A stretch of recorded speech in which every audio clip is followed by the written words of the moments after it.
बल्लाइस दिनभरि ट्रिपमा आउँछु म र मेरो ब्रो सिधा उभि किन त्यसरी उभिएको पकेट मेरो हेभी हेभी म्याथ सिक्ने प्रकाश हिजोको असाइनमेन्ट गरेछस् नि आज छैन सर टाइम नै पुगेन हिजो शनिबार थियो त अनि गेम फाइट गर्छु शनिबारको बिदामा अनि बाँकी 6 दिन चाहिँ के गर्छस् त पुसी पुसी साले कोही नि नास पुसीमा टोको ल सबले आफ्नो आफ्नो बुक खोल त ल गाजा लुकाएको छ मेरो किताबमा साले मयूर राख्ने ठाउँमा गाँजा राख्छस् सर हामी कृष्णको होइन शिवजीको भक्त हो कुन दिन म तिनटेलाई 20 खुवाएर मारिदिन्छु गाँजा नखाए यार क्यान्सर हुन्छ डेली आधी किलो गाजा तर खोइ त भएको क्यान्सर तत्काल हुने कुराहरू त्यो बिस्तारै बिस्तारै हुन्छ नि बिस्तारै बोल्छु तर ऱ्याप हान्छु लाउड किन उठेको बस अब पढाउँछु म पिस जा छिटो गर आइज साले के गरेको यो पानी पानी बनाइछु आमाको सम सरलाई त्यसरी ट्रिट गर्ने बोकाछु वन्डी अललाई वन्डी अस्तो ट्रिट तेरो कम्प्लेन गर्छु रोकमा डर लाग्दैन कोहीसँग जाक कप्सला गर बन मैले बोलाइसके प्रिन्सिपल सरलाई जागर बस अहिले एकछिनमा थाहा हुन्छ डर लाग्छ कि लाग्दैन ल यो फिल इन द ब्ल्याङ्क सोले गर्न सक्छ ल भर्दिन्छु म्याच सिक्ने खाली भएको सबै ग्याप ल भन्न त ल पुसी पुसी लौ आउँदो रहेछ त्यसलाई त रोक अर्को क्वेसन दिन्छु ल यो क्वेसन सल्भ गर त ल 5 महिनामा 50 लाख अरे यो पनि मिलाउँछ त 5 महिनामा 50 वटा केटी म्याच सिक्ने खतरा यार सब आउँदो रहेछ त तँलाई त केही सिक तैँले पनि बुझिस्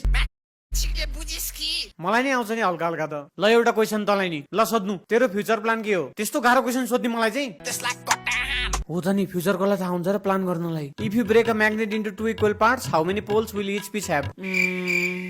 मसँग छ म्याच सिक्ने पुसी तान्ने म्याग्नेट ओइ सिका त यार आएन मलाई त लाडो खा म्याच सिक्ने ओइ जे पाटी नबोल म्याच सिक्ने साले नबोल भनेको त म्याच सिक्ने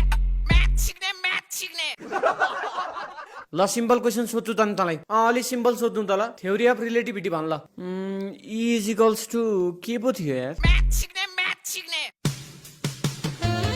ए आयो ल बस बस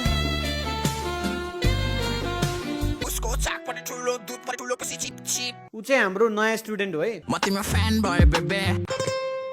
तिम्रो बाइ सोच्दा सोच्दा टाउको ह्याङ भयो बेबे राम्री छ है झोला छि तिमीहरूलाई यस्तो राम्री लाग्छ यसको लाडो कार्ड बनाए यसलाई छक्का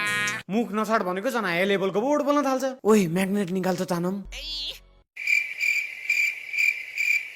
खै त आउँदैन त नाम के हो भन तिम्रो पार्वती कि कमला मेरो नाम धने हो राम्री लाग्यो होइन तिमीहरूलाई ऊ चाहिँ 1 वर्षको लागि थाइल्यान्ड बसेर आएको हो म्याग्नेटले त्यही भएर भो काम नगरेको म सिङ्गल छु है के हुँदैछ यहाँ सर यहाँ आउनुहोस् त यो खाली छाडा मात्र बोल्छ कि खै त बोलेको झोला बोल्न अब के भयो हरे कृष्ण हरे राम जय श्री कृष्ण बाबु ओइ झोला हेर्न यो एन्सर नै मिलेन यार मेरो गाह्रो छ झोला बाबु तिमी उठ त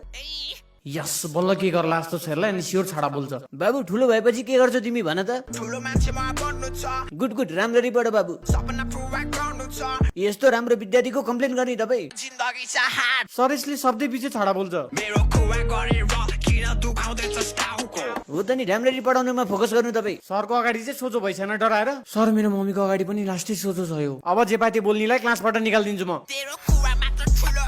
कुरा मात्र ठुलो होइन तिनटेलाई निकालिदिन्छु म बढी बोलिस् भने सर फेरि बाहिर भेटेको बेला फेरि राम्रो हुन्न है त्यहाँ आइज साला मेरो एरियामा भिड्दिन्छु म आज एक्लै तेरो एरिया पला ठुलो म्याच सिक्ने मेरो ग्याङ कुन ग्याङ हो तेरो झोला ग्याङ म्याचिस यी यत्राको झोला ग्याङ मुजीहरू के रे स्टुडेन्टलाई के भनेको त्यस्तो त झ्याङ्ने मेरो अफिसमा आइज सर होइन कि त्यसले पहिला बोलेको हामी चाहिँ के गर्ने त गाइज अब तेरो चाक